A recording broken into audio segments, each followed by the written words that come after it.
Everyone মোৰ আন এটা ভিডিঅ'লৈ সকলোকে স্বাগতম জনাইছোঁ।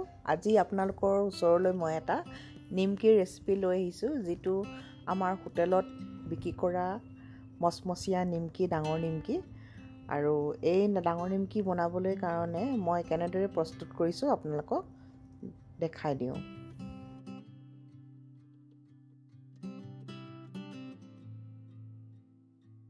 নিমকি বনাবলৈ কাৰণে মই ইয়াত আধা কেজি ময়দা লৈছোঁ।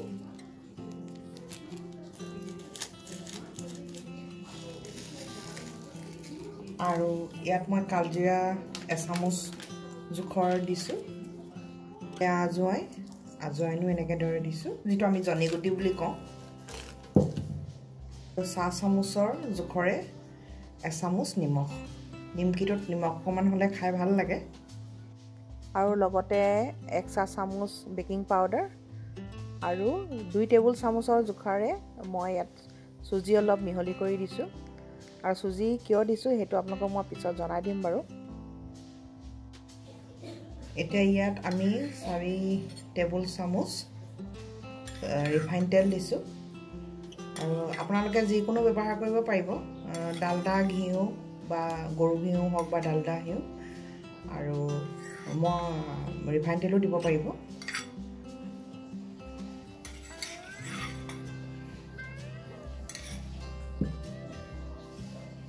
আৰু এতিয়া আমি গোটেইখিনি সামগ্ৰী একেলগে মিলাই ভালদৰে ইয়াক একদম মিলাই ল'ম।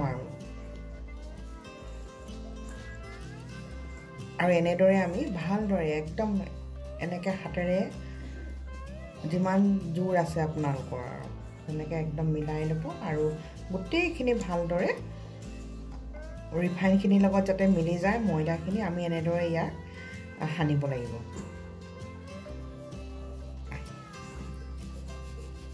দেখিছেনে মই কেনেকৈ ইয়াত 2খন হাত ইউজ কৰিব পাৰিছোঁ। ইয়াত এমগ পানী লৈছোঁ, সৰু মগটোৱে, আপোনালোকে দেখিছে। আৰু এতিয়া এইখিনি আমি ভালদৰে যেনেকৈ আমি আটা মঠো তেনেদৰে ভালদৰে লাহে লাহে কম কম পানী দি ময়ন দি গৈ থাকিম।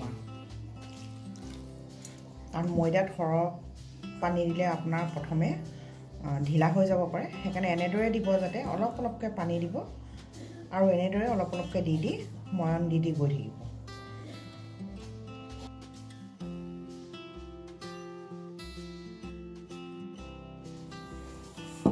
ক্ৰমান্বয়ে মোৰ আটা মুঠি ময়ন দিয়া হৈ গৈছে।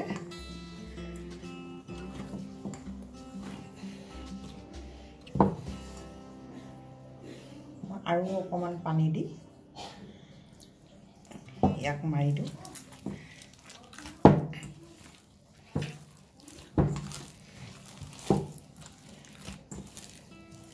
খুব বেছি কোমলো কৰিব নালাগে আৰু খুব বেছি টান কৰিব নালাগে, একদম নৰ্মেল।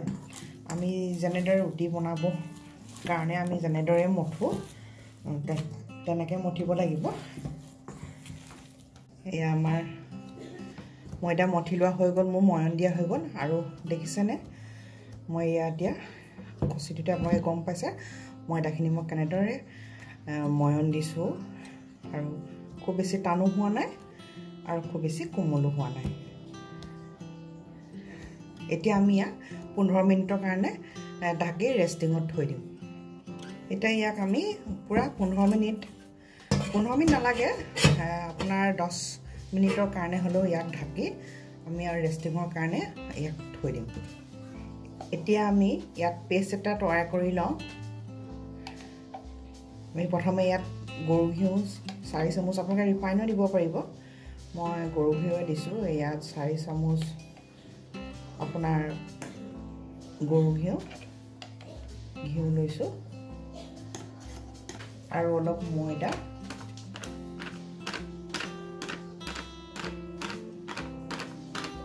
ময়দা ইয়াত 3 চামুচ জোখৰে লৈছোঁ। আৰু এইদৰে আমি গোটেইখিনি পেষ্ট এনেদৰে এটা কৰি ল'ব লাগিব।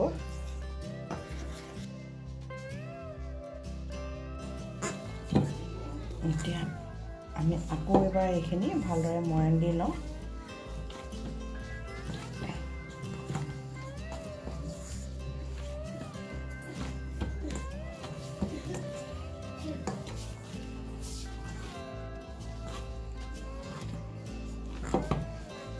আপোনালোকে নিশ্চয় ধৰিব পাৰিছে আৰু মই আটাখিনি কেইদৰে খচিছোঁ মানে কিমান জোখত। এতিয়া আমি ৰুটি বনাবলৈ লোৱাৰ দৰে এখন এখনকৈ ইয়াত লাড়ু কৰি যাম। দেখিছেনে? এয়া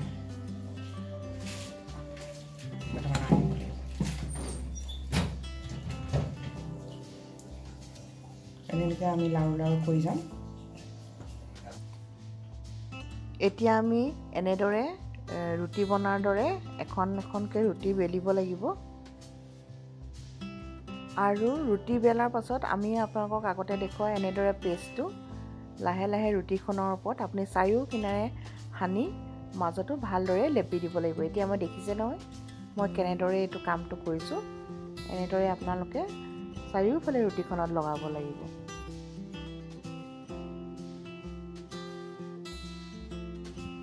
তাৰপিছত আমি ৰোল বনোৱাৰ দৰে প্ৰথমে আপোনালোকে ভালকৈ কোনো বটা নোমোৱাকৈ চেপি ল'ব লাগিব আৰু এনেদৰে লাহে লাহে লাহে লাহে ৰোল কৰি ৰুটিখন গোল কৰি ল'ব লাগিব।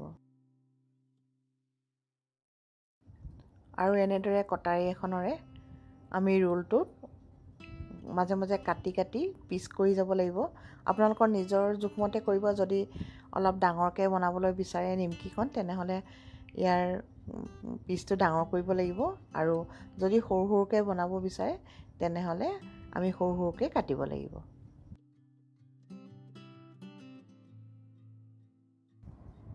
এতিয়া আমি বনাই লোৱা লাড়ুৰ পৰা এটা লাড়ু লৈ বেলনাখনত হাতৰ তলুৱাৰে ভালকৈ হেঁচা মাৰি ধৰি চেপেটা কৰি ল'ব লাগিব আৰু ৰুটি আকাৰত সৰুকৈ বনাই ল'ব লাগিব। আৰু এইদৰে সৰু লুচিখনৰ নিচিনাকৈ বনাই তাক তিনিকোণীয়া কৰি মাজতে ভাগ কৰি ঘিউ অকণমান লগাই তাক আকৌ তিনিকোণীয়া ভাঁজ কৰি আমি দি অলপ পাতলকৈ বেলি ল'ম।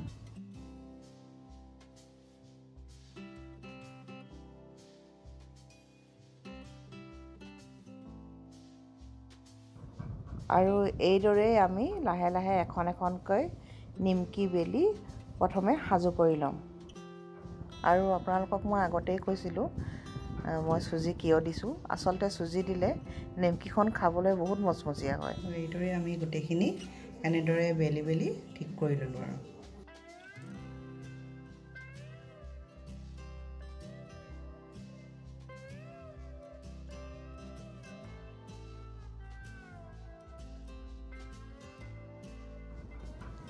এতিয়া আমি কেৰাহীত তেল দি তেলখিনি কিঞ্চিত গৰম কৰি ল'ব লাগিব। একেবাৰে গৰম কৰি নল'ব, কাৰণ যদি বেছি গৰম হৈ যোৱা তেলত আমি নিমকিখিনি দি দিওঁ তেনেহ'লে নিমকিটো বাহিৰৰ পিনে ৰঙা হৈ যাব কিন্তু ভিতৰখিনি সিজিবলৈ নোৱাৰে। সেইবাবে আমি অলপ গৰম হৈ থাকোঁতে নিমকিখিনি তাত দিব লাগিব, তেতিয়াহে ভালদৰে ই সিজি উঠে।